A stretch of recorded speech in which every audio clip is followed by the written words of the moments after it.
بسم الله الرحمن الرحيم. عن عائشة رضي الله تعالى عنها قالت: قلت يا رسول الله أرأيت إن علمت أي ليلة القدر ما أقول فيها؟ قال: قولي اللهم إنك عفو تحب العفو فاعف عني۔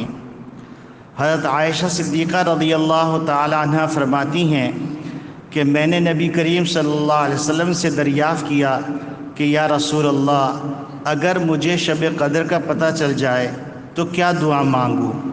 حضور صلی اللہ علیہ وسلم نے فرمایا، تم یوں کہو اللہم انک عفو تحب العفو فاعف عنی، اے اللہ تو بے شک معاف کرنے والا ہے اور پسند کرتا ہے معاف کرنے کو، بس معاف کر دے مجھ سے بھی۔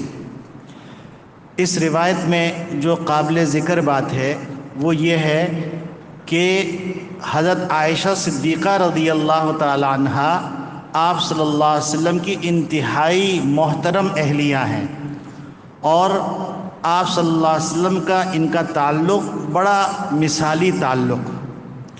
وہ فرما رہی ہیں کہ اللہ کے رسول، مجھے شب قدر کا پتہ چل جائے تو پھر میں کیا دعا مانگوں؟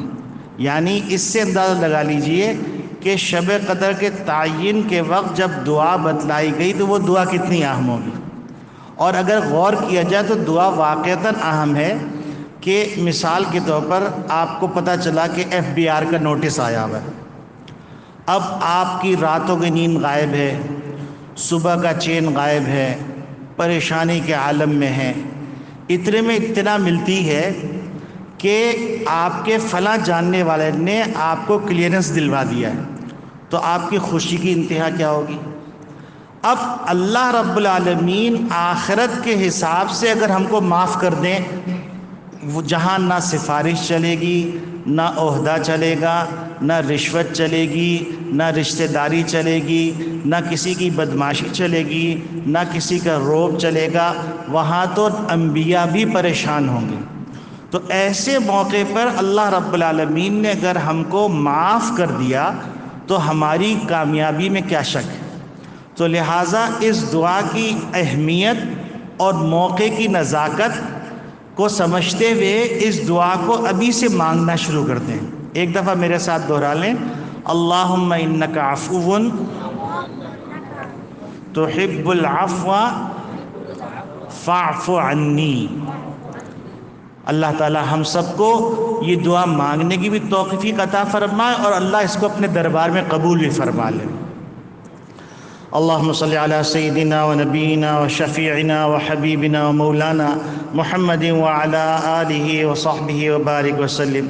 اللهم احسن عاقبتنا في الأمور كلها وأجرنا من خزي الدنيا وعذاب الآخرة۔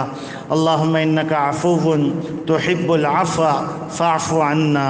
اللهم إنك عفو تحب العفو فاعف عنا۔ اللهم إنك عفو تحب العفو فاعف عنا۔ بہت سارے حضرات نے دعا کے لیے کہا ہے، کسی کا قرضہ ہے، کسی کے کاروباری مسائل ہیں، کسی کے رشتے کا مسئلہ ہے، کسی کے ہاں ولادت کا مسئلہ ہے، کسی کے ہاں بیماری ہے۔ اے اللہ، ہماری اور تمام مسلمانوں کی جائز ضروریات کو پورا فرما دے، ہمارے دین دنیا آخرت سب کو اچھا کر دے۔ اللہ رب العالمین ہم سب کو اسلام پہ زندہ رکھے، ایمان پہ خاتمہ فرمائے۔ وصلی اللہ تعالی علی خیر خلقہ سیدنا و مولانا محمد وعلی آلہ وصحبہ اجمعین۔